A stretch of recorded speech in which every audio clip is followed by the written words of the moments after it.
My name is Average Joe, and I'm a proud geek with expertise in movies, superheroes, and animation.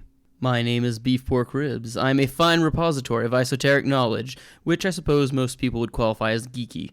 Though I dabble in many fandoms, my main areas of expertise are anime, movies, and Belgian comics, with a strong recent insurgency of D&D. Our mission is to bring nerd and geek culture to the masses by sticking it all under the microscope. Welcome to the Bat Jar Podcast.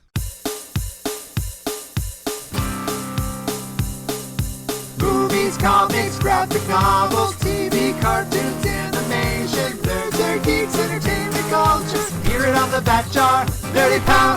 Nerds and geeks, come gather around the scene. Come and join us in the Bat Jar. Come and tune into Average Joe and his team. Lots of room here in the Bat Jar. When the newest nerdy news drops, these podcast pals put it under the scope.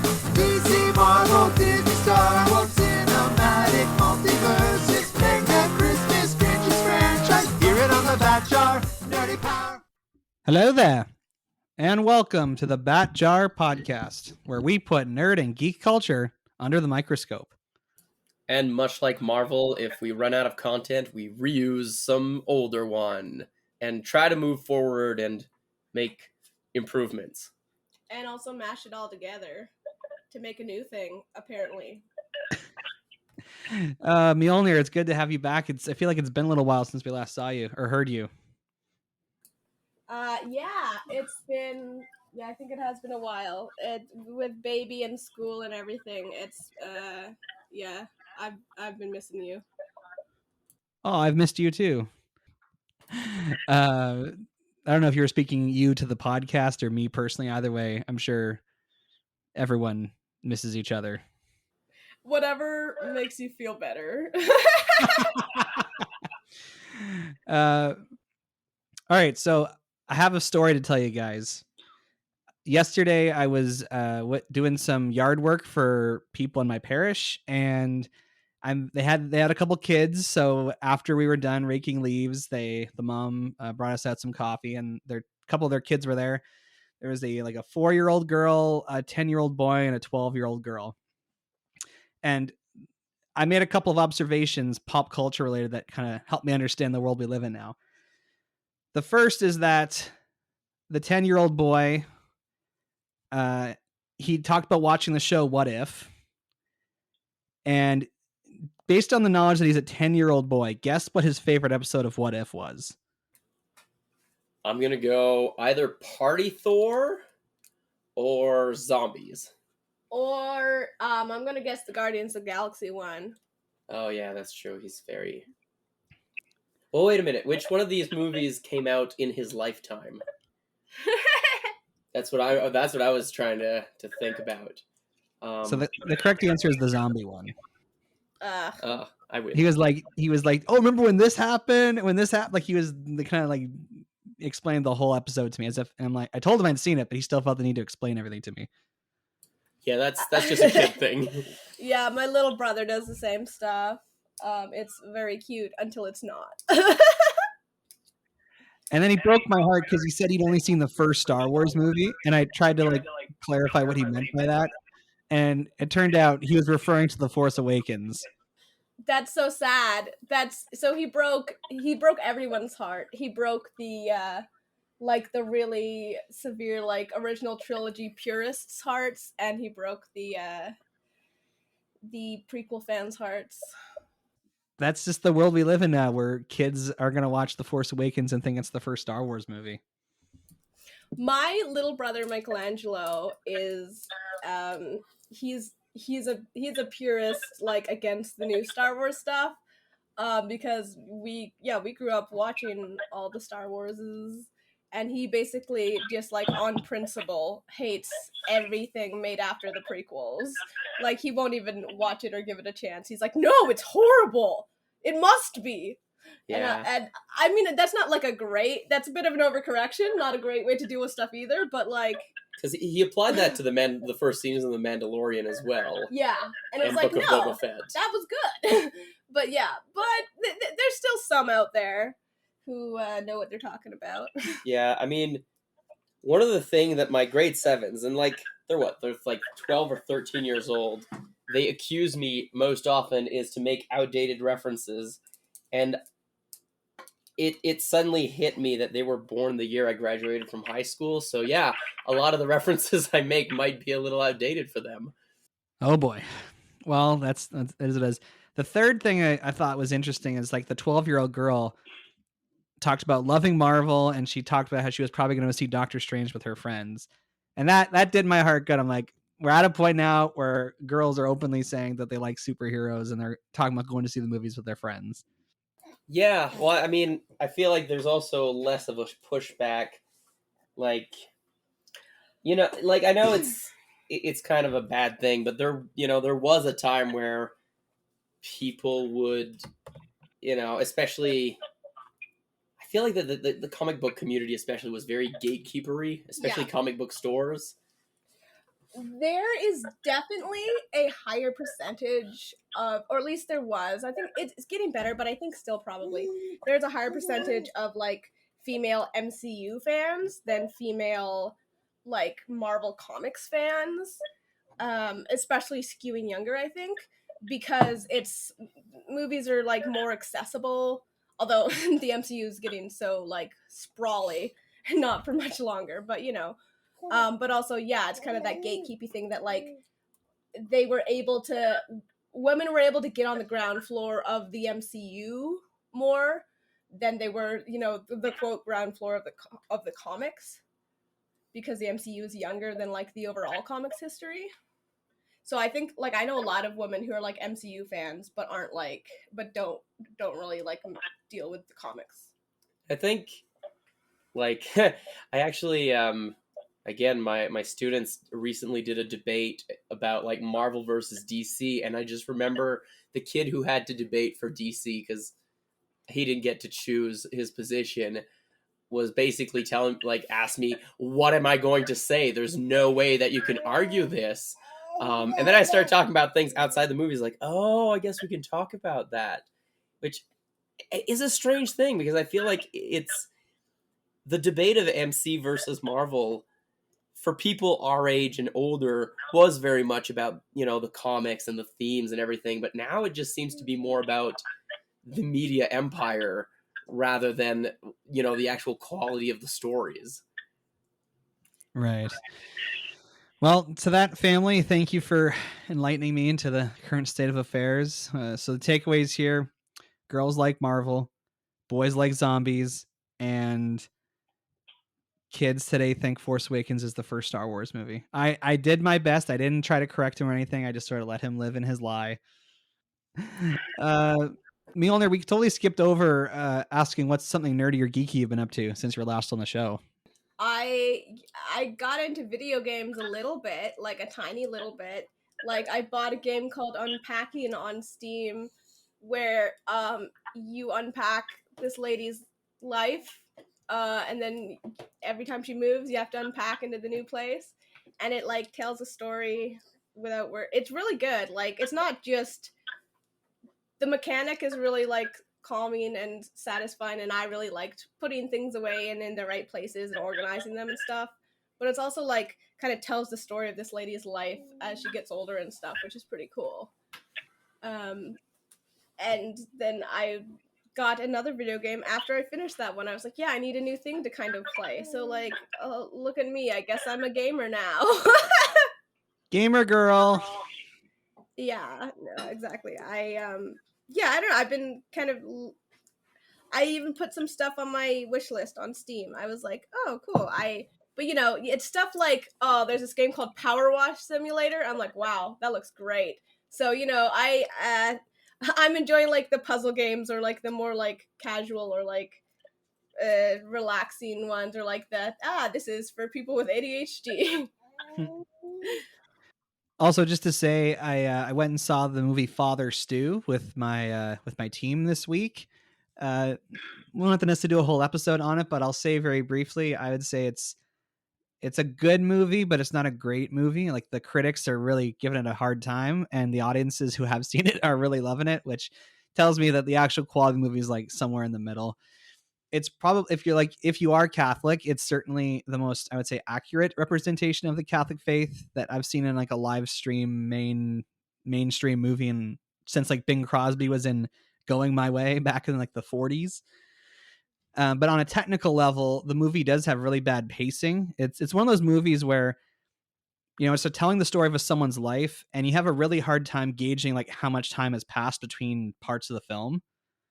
I mean, yeah, but that's most people's lives don't make a very good movie. Also, like, you know what I mean? It's, unless you're focusing on a specific event, like even any kind of biopic, usually they'll focus on like the one big event of this person's life in order to make it a bit more interesting, and have like the early life as like an introduction and then the end of their lives as a conclusion, but really focus on the one event. Because even things like, Schindler's List, I mean, it's not exactly a biopic, but like they do focus on one aspect of his life, but they do give a little bit of beginning and the end, right?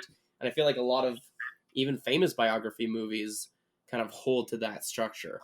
Also, have you ever seen the movie Keeping the Faith with Ben Stiller and Edward Norton?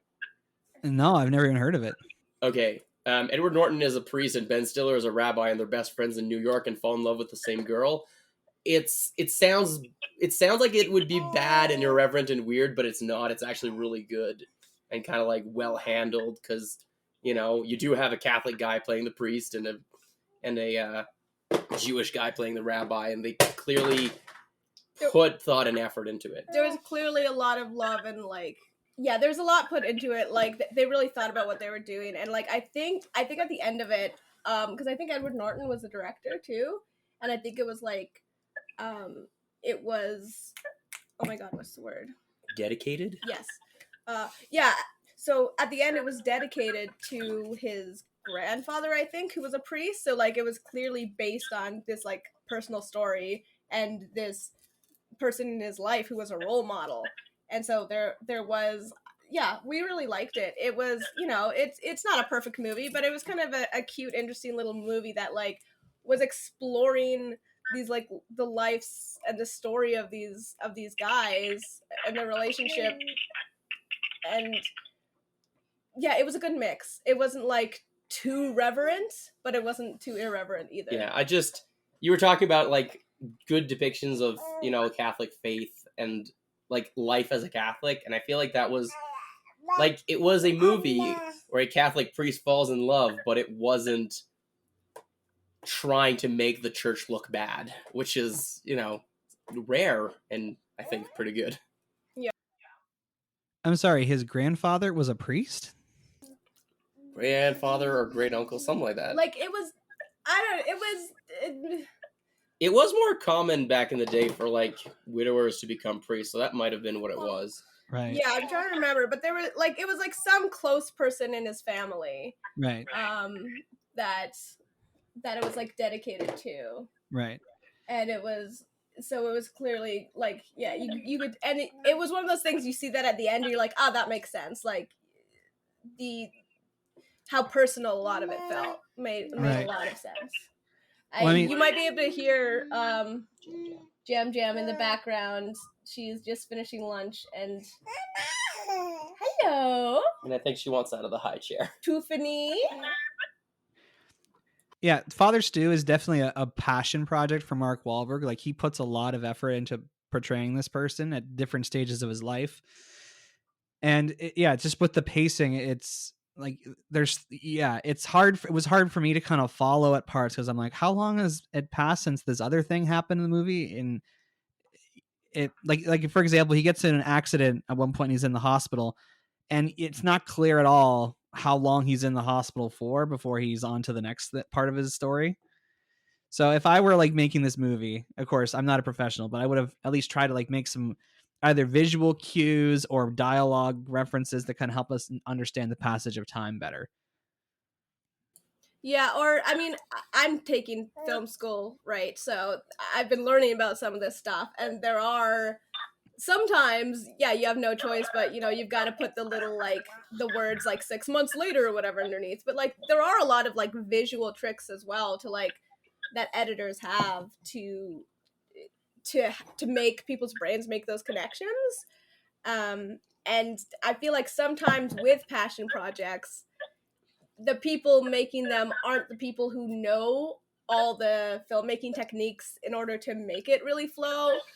And sometimes passion projects are a slippery slope, because if it's just one person all behind it, and sometimes it turns into this masterpiece that's like so concise and so consistent, and it's great, but sometimes you need other people to come in and like bring you down a bit and help you tell your story better than you were going to, because you're just so caught up in it. Yeah, so I mean, I'm going to give Father Stew 3.1 out of 4 bat cookies. It's not a perfect movie, but it does a really good job of telling this man's story, and it talks a lot about the nature of suffering. So if that sounds of interest to you, it's still in theaters. We now have Doomsdelays. There are a lot of them, and I can't understand how movies are still being delayed, but here we go. A little known fact, it kind of happened quietly, but Universal bought DreamWorks Animation. So now Universal has 2 different animation studios under them. They have Illumination Entertainment and they have DreamWorks. So like Disney has Walt Disney Studios, Animation Studios, and then it has Pixar. Now Universal has 2 different animation houses under their banner. And what seems to happen here is there's been a push of one of a DreamWorks movie being pushed that has then led to a Illumination movie being pushed. So Puss in Boots: The Last Wish, which I think is like the second Puss in Boots solo spin-off movie from the Shrek movies. That one was supposed to come out in September. It's now coming out December 21st, 2022, which was when the Illumination Super Mario Brothers movie with Chris Pratt and Jack Black was supposed to come out. So that's now been pushed to April 2023. I mean, sorry, you go. yeah, beyond the actual Doomsdelay, I don't know how to feel about this news, because hopefully it Bad. means, I mean, no, it could mean that Illumination will get a little bit of DreamWorks into it and be better. I don't know. Like, I would feel better if DreamWorks had bought Illumination, not the other way around. Illumination is like objectively bad, and like almost all their movies are cheap cash grabs, lowest denominator. Like, kids will watch whatever, so we don't need to put effort into making good art, which is disgusting and like degrading, like, for kids, that they don't consider them people who deserve good movies. but at the same time, it could, I don't know, it could work out. But I also, I did not care about that Super Mario movie, and no amount of star power or people who are entertaining are going to make me forget the live action movie and make me think that it's going to be somewhere between the live action movie and like the Super Mario Bros. TV show with the too many toasters.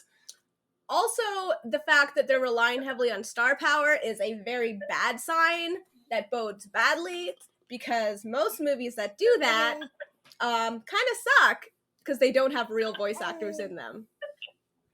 So just to clarify, Illumination has not purchased DreamWorks. Universal owns both of them. So they're basically having to now, they have to, coordinate their release dates so that they're not competing with themselves the same way that Disney has to with Pixar. And it seems like their approach has just been putting the Pixar movies on Disney Plus. But I digress. I mean, that is also a worrying trend of having like parent companies buy out another studio and then making that studio play second fiddle to their main product, even if that other studio has a better reputation. Because, like, I don't know, like, Disney Animation has gotten better and kind of gotten out of a slump recently, especially with things like Encanto and like Moana, but like even there, between the two there wasn't much. But like, and Pixar has been a slightly on a downwards thing, but recently Disney has definitely been giving a lot of priority to the Disney animation movies over the Pixar. And if that is something that's going to be happening for DreamWorks with an Illumination, like where the Illumination movie will get priority, that's, I don't know, that is kind of a worrying thing, especially considering like Pixar and DreamWorks were both independent studios who were doing really well on their own and had, a pretty good reputation before being bought out, and then started slightly deteriorating. I mean, obviously DreamWorks hasn't done that yet because they just got bought, but I don't know. It's a bit of a worrying trade. DreamWorks was already a little hit or miss, though. So Yeah, I mean, I can't even remember the last time I saw a worried. DreamWorks movie. Yeah, and that's the thing. DreamWorks was already hit or miss, and with the absolute, here's the thing. Like, okay, Illumination's not buying them, but like, so the people in charge of Illumination are now in charge of them, and clearly there's some like creative bankruptcy over there. So that can't be good for DreamWorks because they already have a little bit of an up and down track record, and I just also just with animation. I just think it sucks that everyone's buying up everyone, and then like we're not getting these different styles of animation and these different ways to tell animated stories and this healthy competition. Instead, we're getting what Beef Pork Ribs was saying, that like they buy up their competition and then they're like, oh, I guess we'll like give them to you on the side, but not really give them a chance to shine, which sucks. It's just like Disney bought Blue Sky Blue Sky Studios recently too, right? And they just straight up shut them down. They were like, anyway, we own your old stuff, and like you're not worth continuing. Yeah, that was part of the Fox acquisition. But to their credit, at least they kept them open for a few years. It's not like they just shut them down immediately. It is unfortunate they still closed it down, but at least they gave them a few years, and I'm sure they would have like forecasted, hey, this is going to happen, like start looking for other jobs. Yeah, hopefully. But you meant like, so these shuffles, according to what I'm looking at, there was an untitled DreamWorks animated movie that was supposed to come out on April 7th that is now just removed from the schedule. So I don't know if part of this shuffling around of release dates is because whatever that movie wasn't making the progress it needed to make, and so they've done this calculated move away from that September release date, so at least they still have that December and the April dates for their different movies. Who's to say? But okay, next Doomsdelay, Shazam Fury of the Gods, which people may remember was supposed to come out in June 2023. Got moved to December 16th, 2022. So it actually got moved up, took Aquaman's release date. And people were worried. It's like, this is now coming out the exact same day as Avatar, The Way of the Water. So it's now been shifted 5 days ahead from December 16th to December 21st.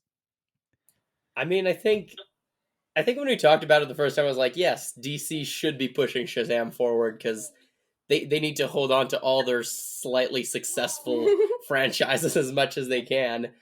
I don't know. I'm still not sure that moving to not be on the same weekend as Avatar, like, do people still really care about Avatar? I think it's very funny that they're like, oh my gosh, we gotta, like, Avatar is a surefire hit. We gotta make sure we're not up against that.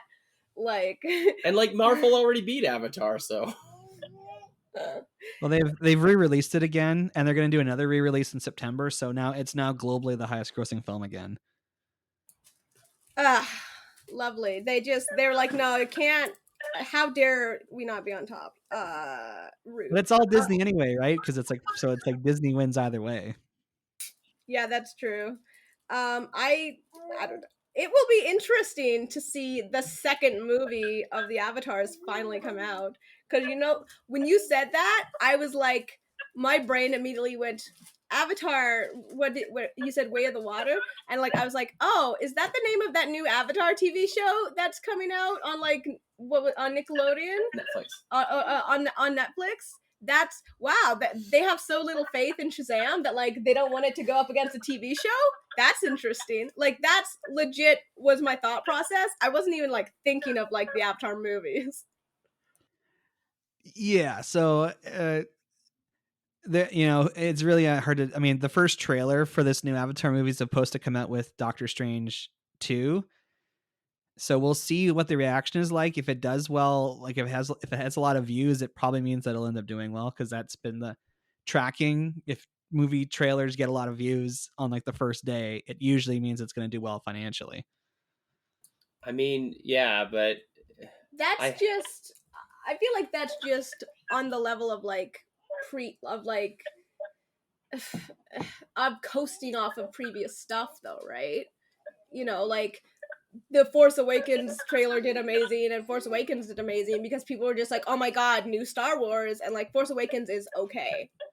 But I think the other thing though, like, I don't know. Is there going to be a story? Like it seems so weird to have a sequel to Avatar. Like it seemed like it was just kind of a pointless movie that looked really nice, but like I don't know. I don't feel like it can it will succeed just off of looking nice because there's been a lot of movies that have looked nice or nicer since and like around that this time like the Batman and Dune were both like as far as cinematography really nice looking movies, so I don't know if people are as thirsty for that kind of thing. Although to be fair, if the whole shtick of it is escapism again, the pandemic will probably help that. And people missing theaters. Yeah, I mean, either way, I think it's a good move for Shazam to just move a little farther ahead because, like, if the movie sucks, like if Avatar 2 sucks, then people will be starved for a good movie. And then if Avatar does do really well, having a little, even just that 5 days of space between the two will be a benefit to Shazam because maybe people will want to go to the movies again before Christmas. And finally, it's a Doomsdelay for one movie, but it's a reverse Doomsdelay for another. Basically, what's happened here is that Ant-Man 3, or Ant-Man and the Wasp Quantumania, and the Marvels, aka Captain Marvel 2, have swapped their release dates. So now we're going to be getting the Ant-Man movie in February 2023, and we're going to get the Captain Marvel sequel in July 2023. So they're putting the Ant-Man and the Wasp first? Correct. I mean, again, putting your more successful franchise first. I don't know. But it does mean that the Marvels, like the Captain Marvel movie, is once again going to attempt to be a summer blockbuster, right? I guess they're they're hoping that with the Marvels, now that there's like they have more people than just Captain Marvel to like carry it, since she didn't really like carry the last movie on her own. But I mean, the last movie was also rushed because they needed to get it out before Infinity Wars, and so Yeah, there's a lot of like problems with that movie. I think it's too bad. Like I do not think it's a great movie. I think it had potential in certain things, but it's pretty weak in a lot of areas, which is too bad because there's characters that I like and there's things I like in it, but overall it didn't work super well. So I hope that they've had kind of more time to flesh out characters and relationships in the Marvels, and it can be a not a return to form, I guess, because she didn't exist in the MCU before, but like, yeah, just be on another tier, I guess, than the first one was. and like, correct me if I'm wrong, but I feel like the Ant-Man is a bit more of a standalone movie, right? Yeah, apparently the guy who played Kang the Conqueror in Loki is going to be reprising his role in this film. So I guess kind of, but also it's like connected to Loki. That's interesting. Yeah, Kang's not usually an Ant-Man villain. The only like connection I can think of off the top of my head is that like in the Young Avengers, like when like there's this whole the reason the Young Avengers exist is because Kang went back in time to his younger self and was like, "Don't worry, man, you're being bullied now, but you'll be like a literal like tyrant later on. Isn't that great?" And his younger self was like, "Heck no, it's not." And he basically went to like the time when the Avengers lived to be like, "No, I'm a good person, I swear," and became Iron Lad, the superhero, and started his own Young Avengers team when the Avengers were disbanded for a while. And I think and I'm pretty sure he had a relationship with Cassie Lang, Scott Lang's daughter. And at that point, Scott Lang was dead because Scarlet Witch had killed him when she killed Vision. And there's a whole lot going on. Anyway, but I'm just wondering if they're going to use any of that because that would be weird. But that's the only Ant-Man Kang connection I can think of.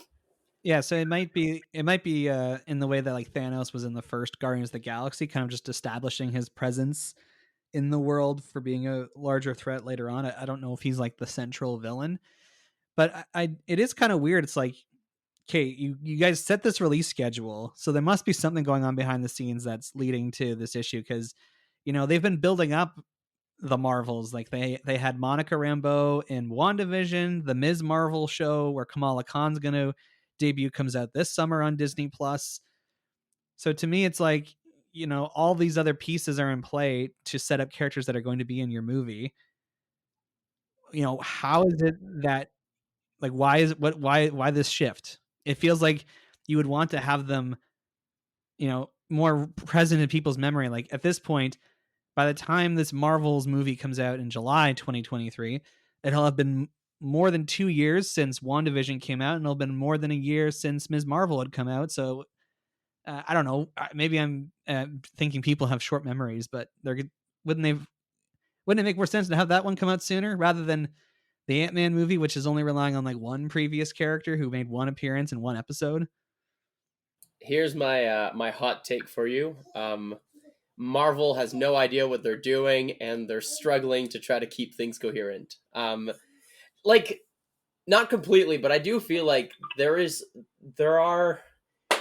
It has this kind of feeling that some of the early Marvel movies had, where they're just throwing Easter eggs and characters everywhere without necessarily knowing what they're going to do with it. But at the time, we didn't expect them to follow through with any of it, but now people do. And so that's it's a problem. a lot more dangerous of a game to play for sure. And like, well, I mean, the Marvel TV shows have been interesting because even like the fact that WandaVision was the first Marvel TV show, that was not the plan originally, right? And so it kind of set like this interesting tone for the Marvel TV shows that like literally was not planned to be set. And I feel like in a way they've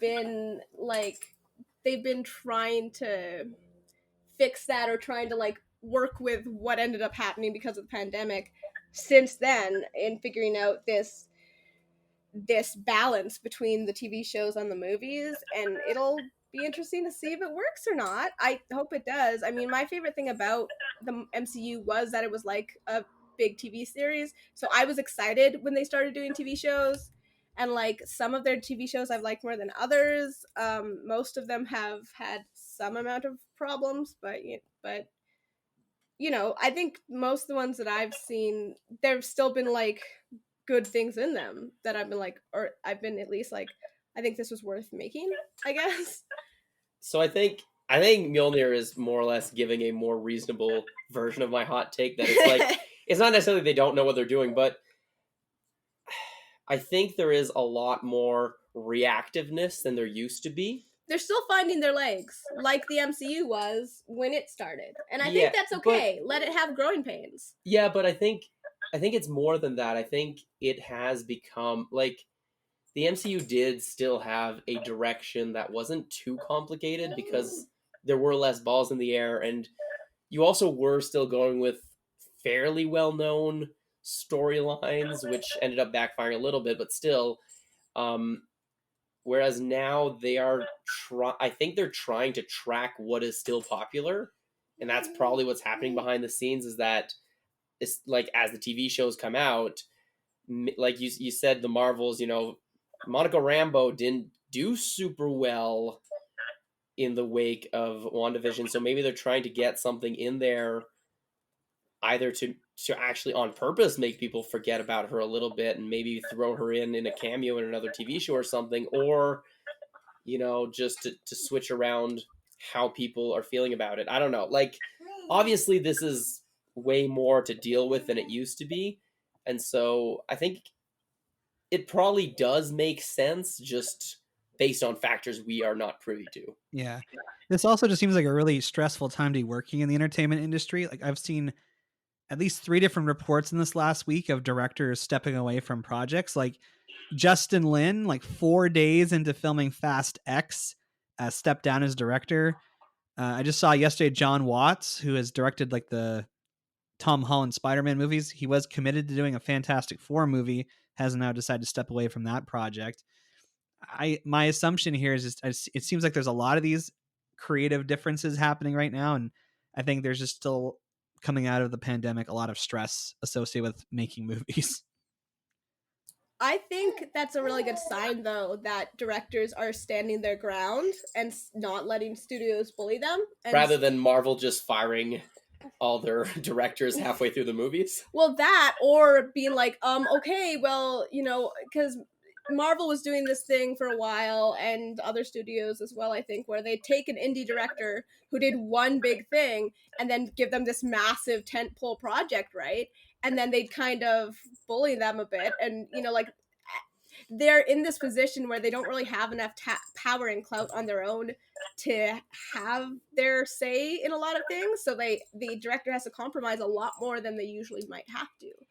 Not everybody can be Taika Waititi and just do whatever he wants all the time. Yeah, and Taika Waititi took a long time building up his reputation so he could do that, and so he could stand on level with studios. And a lot of these newer indie directors, they haven't had the time to get to that point.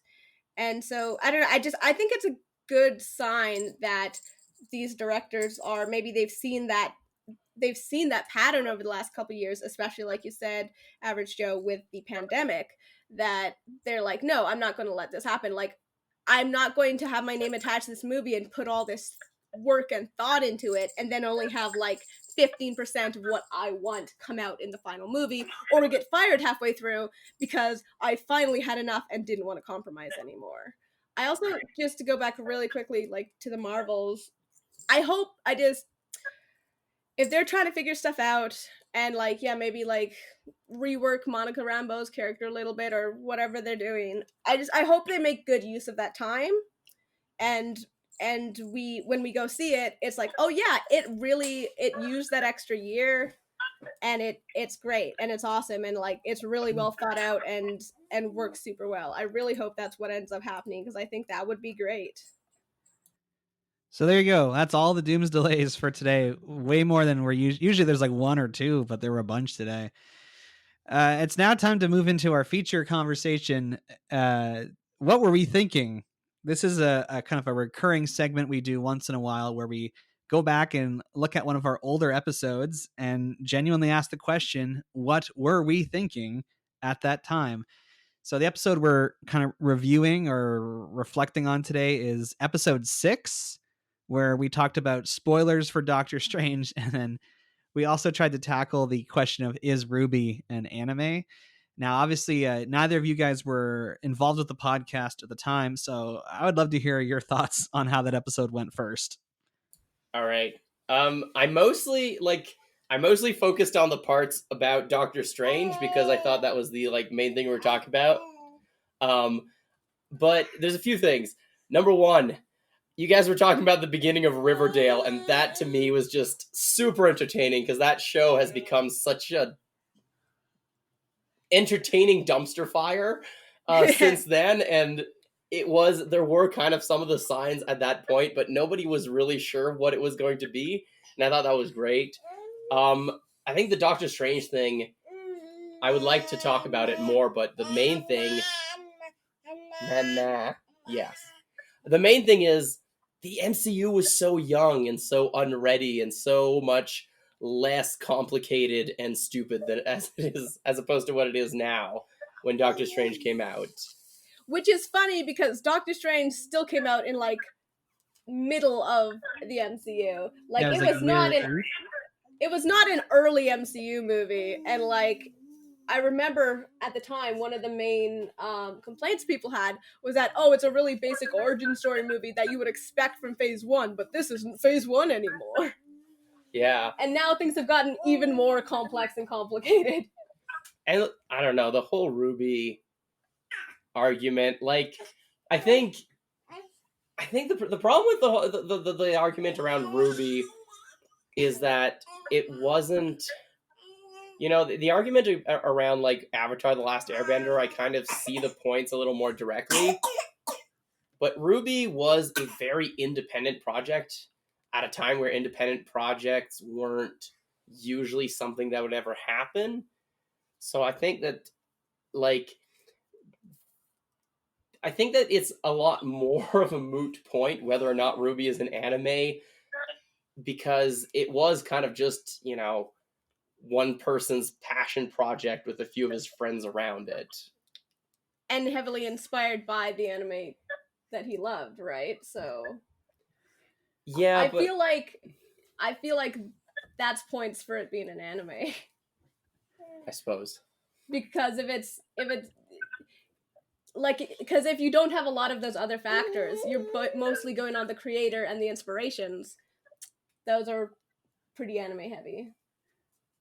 Yeah, it was super interesting for myself listening to this episode because that was almost 5 years ago, like when it was one of our first episodes. So of course I don't remember everything I said back then, but listening to it, it was like I was getting flashbacks to us recording the episode. So I remembered the experience of sitting there. It was the first time we had a guest with us. Back then we didn't know how to record online, so we literally just. I remember we actually went over to Anonymous's house for dinner, and we set up everything in his basement. And we only had 2 microphones, so Anonymous and Agent John were sharing a microphone. So every time one of them wanted to talk, they had to like kind of swivel the microphone stand so that the other person could speak. And you can kind of hear a bit of it as like it sounds like they're kind of coming in and out of focus when they're speaking. That's because they were swiveling their microphone back and forth between the 2 of them.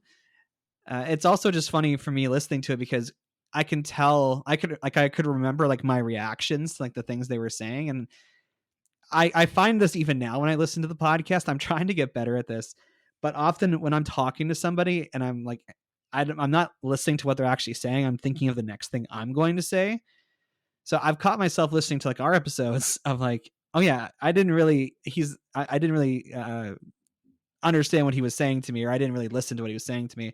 And I can see that in this episode too, is that like they knew how to get my goat and caused me to react, and I totally missed a lot of the arguments they were making that were very valid, and it's like I was just kind of like flying over.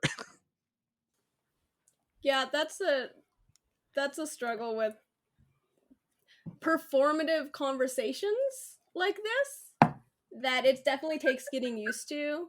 And because you're like dealing with 3 things at once and trying to juggle all that and like absorb someone's point and make your own point and plan your next point, and in the back of your head being like, I hope this is good for people to hear. It's a lot to handle, right? And so I think it takes a lot of practice to get to a point where like you're not dropping the ball on something.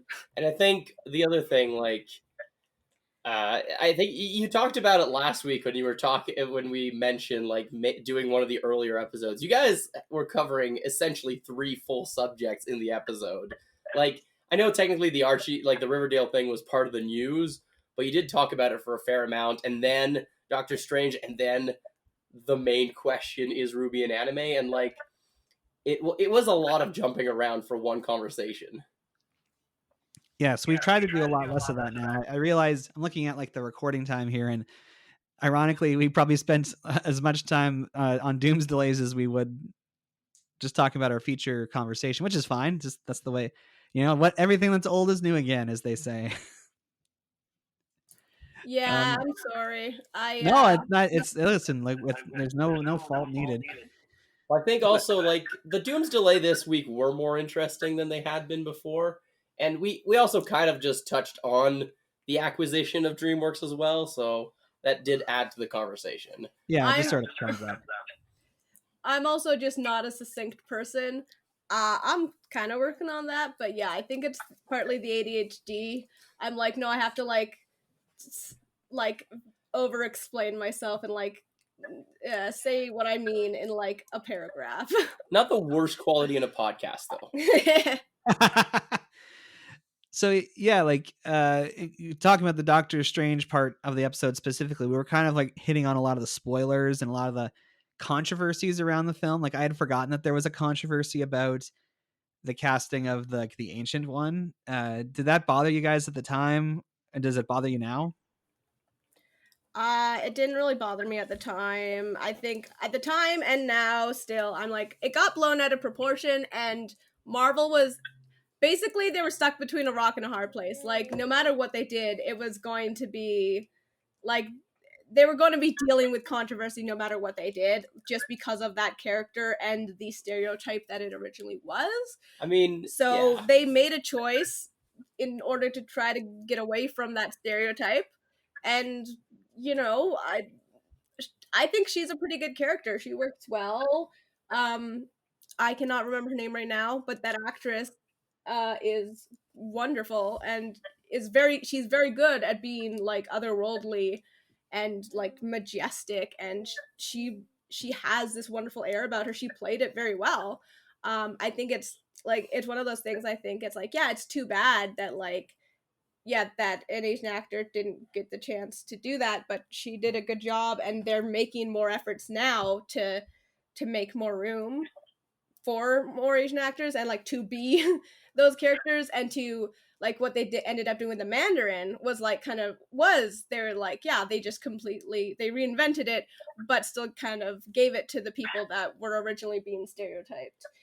I think the other thing though was that because like there was part of like the controversy was the whitewashing, but the thing I remember most was that they didn't want to have a Tibetan character because they wanted the movie to do well in China, right? And that was also kind of a weird thing to, and I think that was the part I disliked the most, was like Mm-hmm. I don't have as much of a problem of not having a bad stereotype and changing it to a Celtic person, Celtic magic. I don't think there was anything wrong with it, but the weird thing that they still had it in the Himalayas, they still had it like, very mystical in Asia, but they just don't mention Tibet because you can't if you want to sell things in China. I still think was a little kind of bad. Yeah, And that I was gonna say that really struck me because we've talked about several times on the show in the last 6 years since we talked about it. Then it's gotten even worse that the pandering that that is done to appease China so that movies can get released in China. It is unfortunate. I recently saw a very interesting video essay that was kind of talked about that problem, but also about that it looks like that might be on the way out because China is making it less and less worth it for Hollywood to play ball with them, even when they bend over backward to get their stuff into China. That China's like been doubling down on things and making their rules even more strict and making all these problems that like hopefully soon Hollywood will just be like, you know what, it's not worth the effort. Maybe we'll stop using these archaic like outdated like Tropes. expectations that the Chinese government has as excuses for us like also being like cutting out things and like not giving people the chance to like represent themselves and all this stuff. Like I think it'll be very interesting once they can't hide behind that anymore to see which decisions that they've been like labeling as like, oh well, they had to do that for Chinese markets, what decisions still exist, and you're like, oh no, that's because they're cowards. Also, just the very fact that our episode, like we had like 3 episodes in a row where we talked about Doctor Strange, because it's just the way it worked. When we were starting out, I really felt like we had to talk about like the movies like the weekend they came out, but Asian John wasn't able to see the movie that weekend. So like, I think it was like episode 4 or something. I like mentioned at the beginning of the episode, kind of like what I did here with Father Stu. I mentioned that I'd seen it and like, oh, we'll talk about it next week. And then the next week came and Asian John still wasn't able to see the movie. And I was like, okay, well, no, maybe he had seen it. Anyway, the point is we had like 3 episodes in a row where we talked about Doctor Strange, like non-spoilers and then spoilers. We've moved away from that. If we both can't see a movie before it comes out, we either just talk about it having one person see it, or we just wait a few weeks like we did with Sonic 2. But I guess you didn't end up seeing that one, so that's a bad example. Yeah, I mean, it was interesting. But the other thing I think that I remember, like, part of the conversation that I think is something that Marvel has been working on was, like, the whole magical kung fu controversy, I guess, or criticism, Mm-hmm. which I still think holds a little bit, like, does still hold for that movie. There isn't a whole lot of magic, but, with it seems like every time they put Doctor Strange in something, they try to add more casual magic around him. And like unexplainable magic, Yeah. which is cool. Like, because when he was in Ragnarok, he just randomly teleported people, filled up the beer, changed Mjolnir into an umbrella. No, that wasn't him. But like, just randomly did magic things, and especially now that he's kind of, I mean, technically stepped down as the Sorcerer Supreme, he is a lot more Well, frivolous. he didn't step down. He got forcibly removed and then like didn't get the job back. Yeah, that was one thing I was complaining about how limited his magic set was. And it's funny, it actually, going back to Sonic 2, we talked about how the first Sonic the Hedgehog movie didn't really introduce too much of the lore of the world. It kind of just like focused on introducing the characters. And then it allowed the second film to go kind of buck wild, introducing more elements of the world. That Doctor Strange did the same thing. It focused on the characters, introduced a little bit of magic, and then by the time you see him in Infinity War, he's like pulling out all these moves out of nowhere. I was like, oh my gosh, where did this come from? I think that worked pretty well too, because like Doctor Strange is an origin story, right? So it makes sense that he wasn't doing the super fancy stuff, and you do see the Ancient One do some more, at least a few more like unexplainable wild magic type of things. And then as you're seeing him grow and he becomes the Sorcerer Supreme and he knows what he's doing more, he starts doing that stuff as well. So like I think it was partly just because Marvel hadn't done big magic before, so they didn't want to freak people out by going balls to the wall with the magic right away. But retroactively, when you look at it within the movies, it still makes sense, like in universe, that he wasn't doing the same crazy stuff. And I think the other thing that this is a pet peeve of mine that I know other people share, but like I remember when you guys were talking in the conversation when you're talking about like why Doctor Strange became the Sorcerer Supreme, and it was pretty quick, but it was mostly, he had his ability to recall and do research, and it's like, guys, he's a wizard, not a sorcerer. If he studies books to figure out magic and doesn't have inherent magic, that means he's a wizard, not a sorcerer. But, that's Marvel's fault. I know it's Marvel's fault, and technically he's like half a warlock too, because he does use extra planar beings powers, especially in like What If, but I mean, in the comics there's a lot of, he uses, like, he'll use spells of specific people or like specific items of specific people and stuff. And I mean, I guess he does that in the movies too, but Doctor Strange is an interesting one. They take a lot of different magic, like guy things. Who does magic and smush it together and are like, yep, that's what the Sorcerer Supreme is. I guess it's a little bit of everything. But also though, I mean, he wasn't the Sorcerer Supreme at the end of that movie. And like, I don't know, so that for me, listening to the podcast, or like as like a criticism, or like, why is this guy special? Why does he get to be Sorcerer Supreme? Like, he doesn't. He's just a guy. He just happened to be the new guy to magic who has no reverence for protocol, and in that particular situation, being fully yourself and thinking that messing with things and not respecting the protocol will work. Turns out that was the right thing to do, and it worked out that time, and that's why he won when the more skilled people didn't, right? But that's, which I think is interesting. I think it was kind of interesting. They took this character flaw and were like, that's what made it work, and even that's why the Ancient One was the Sorcerer Supreme for so long, because and that's why not Caecilius, the other guy, the one, that's why he got mad and he disillusioned and left, because he's like, oh, you were supposed to be the purest and you taught us all these rules, but you break the rules, and didn't understand that like when you're in charge of all this and you solo are the one thing keeping chaos at bay, you have to go into the gray areas. It's your job to keep black and white separate, and the only way you can do that is to be gray. Like, there's no other way to do that. And so I think they did a good job, and I think they've kind of continued to show that with Doctor Strange as a character, that his personality is already quite suited to that, of questioning things and trying new things, and sometimes it works and sometimes it doesn't, right? But it really, that's why he's Sorcerer Supreme when other people aren't, because that's what you need. Yeah, we might have been confused because there, from what I remember, I didn't get a chance to rewatch the movie, but I think there is that like kind of prophecy of like the chosen one and like the idea that he would become the greatest Sorcerer Supreme. So we might have been confused thinking that by the end he had reached that when, yeah, you're right, he hadn't. I guess this sort of happens off screen because by the time he's in Thor Ragnarok, he's assumed that mantle, hasn't he? I think so, because he's like, it's my responsibility to like get Loki off this planet because he's a little troublemaker. So But it might also just I be think that it's implied like though. he was temporarily in charge. He was like interim Sorcerer Supreme, but then they never got around to getting a new one until he got blipped off the Earth, and then Wong became it. Yeah.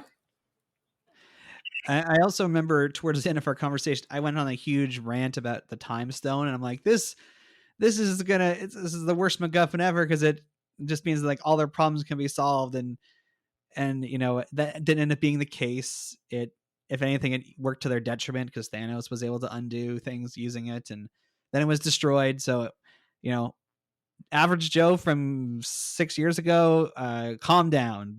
The Time Stone did not become the MacGuffin to ruin everyone's adventures.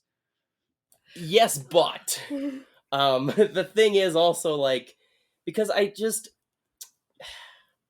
the Loki TV show made it weird again, right? Because not just the Loki TV show, but the Loki TV show in conjunction with the conversation that the Sorcerer Supreme has with Bruce Banner in Infinity Wars or Endgame. no, Endgame, right? Those two things actually, once again, look, Loki messed a lot of things that the MCU was trying to set as its own rules. And it's not Doctor Strange, like the movie Doctor Strange's fault, but because of other things that happened afterwards, it almost loops back to your criticism being right because they couldn't make up their mind and they just kind of made the Time Stone a MacGuffin and didn't give it the consequences it was intended to have. Because later on they're like, oh no, there were consequences, but just not this time, I guess. The consequences had to build up over several years. I guess, I don't know. Which then again, what's we call it? What if mess with that again by pulling the Doctor Who? There are fixed points and times, and that his girlfriend had to die. But it's like in a different universe she had to die. That one was really. I did not. Yeah, that one was weird. Like that What If episode was really good, except for that being like the reason it was happening, because it's like, no, she didn't have to die in order for you to become Sorcerer Supreme, because like in the main timeline that didn't have to happen. Yeah. So why did stopping that destroy a different universe? Anyway, I also I'm gonna say that as a bit of a transition from what we were talking about, I hope there's a lot more completely unexplained and not even trying to explain magic in the new movie, because I think that's the way to go. Because, like, honestly, you might as well have fun with it because they've already set up magic. It's there. We kind of accepted it. Loki used a lot more of it. Different Lokis used different aspects of it in the Loki TV show, which I thought was great. And WandaVision. Don't forget WandaVision. Oh yeah, and WandaVision was kind of there, but WandaVision also tried to have its own rules with the rune magic, which is really weird for witches to use rune magic because that's not what witches do. Again, that's a different type of magic user than witches, but I'm nitpicking at this point.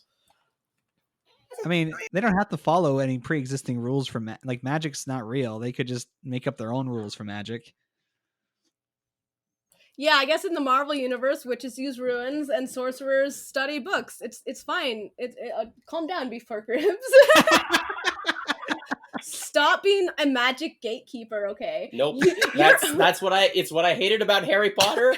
It's what I'm allowed to distrust about the MCU as well, especially, and this is my big hot take, because DC actually follows those rules properly, uses the right archetype and the right name for them. They're enchanters are enchanters, magicians are magicians, warlocks are warlocks, and wizards are wizards. And sorcerers have innate magical power, like sorcerers should. So either about our episode or just the first Doctor Strange movie at all. Any kind of like final thoughts of reflection before we wrap it up? I remember liking the first Doctor Strange movie when it first came out, and being like, why do people not like this? And I feel like people have calmed down towards it a little bit, but are still like, it's one of the middle ones, whatever. And have been like, oh, I like Doctor Strange better in other movies than in his movie. And so I'm really interested to see what people think of this new Doctor Strange movie, and if they think it does a better job than the original. Like I said, I liked the original. I thought it was pretty solid, so I think it can only like go up from here, and I think it'll be very interesting to see the magic fully realized, and to see, hopefully, to have Wanda being a pretty like significant main character, because she is awesome, and WandaVision showed all the potential and interesting stuff with that character, and I really want to see her done justice in a movie. I will end by saying I think that you, Average Joe, as a host, have indeed evolved well, and that this podcast, is gone from being more niche conversation with friends to trying to reach out to the younger generations, as we did today with our conversation about what kids think of pop culture. So, we are growing, we're evolving, and if not constantly improving, at least on a general upward slope. So there you go. The first Doctor Strange, if you want to do your homework before Multiverse of Madness, that's available to stream on Disney Plus. And then if you really want to go back and listen to episode 6 of the Bat Jar, you can find it wherever you find our podcasts. If you want to reach the show, you can send us an email at batjarpodcast@gmail.com. or you can tweet us at The Bat Cookie Jar. You can find the Bat Jar Podcast wherever you listen to podcasts, including YouTube, because we got a channel. Share our posts on Facebook, write reviews, give our shows a rating. This will help all people join us inside the Bat Jar, and we appreciate it dearly. Regarding next week's episode, Multiverse of Madness, or Doctor Strange in the Multiverse of Madness, comes out. But Moon Knight is also finishing, so what would you guys rather have us talk about next week? I think it's more likely that we go watch the one movie, because we haven't watched any episodes of Moon Knight yet.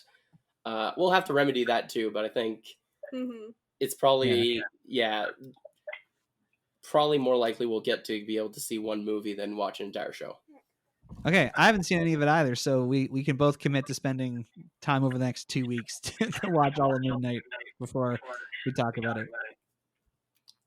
Sounds good. So as we're wrapping up, Mjolnir, thank you for joining us once again. Of course, you're probably, I'd have to do like a count of how many episodes each like recurring guest is on, but you're probably like up there for most recurring appearances. Just because I happen to be around sometimes, and I'm like, I want to insert my opinions, thank you. I was gonna say you should like look at each guest and then look at like the time of each episode and be like, who makes the episodes go longest? It sure is Mjolnir. Well, I don't come know. back. I added a lot to the One Piece episode, and I definitely wanted to add at least another hour to that episode. I'm sure we'll get around to that again, but not next week, because we're going to be talking about Doctor Strange and the Multiverse of Madness, which is coming out in theaters May 6th. So until that time, I'm Average Joe. I'm Beef Pork Ribs.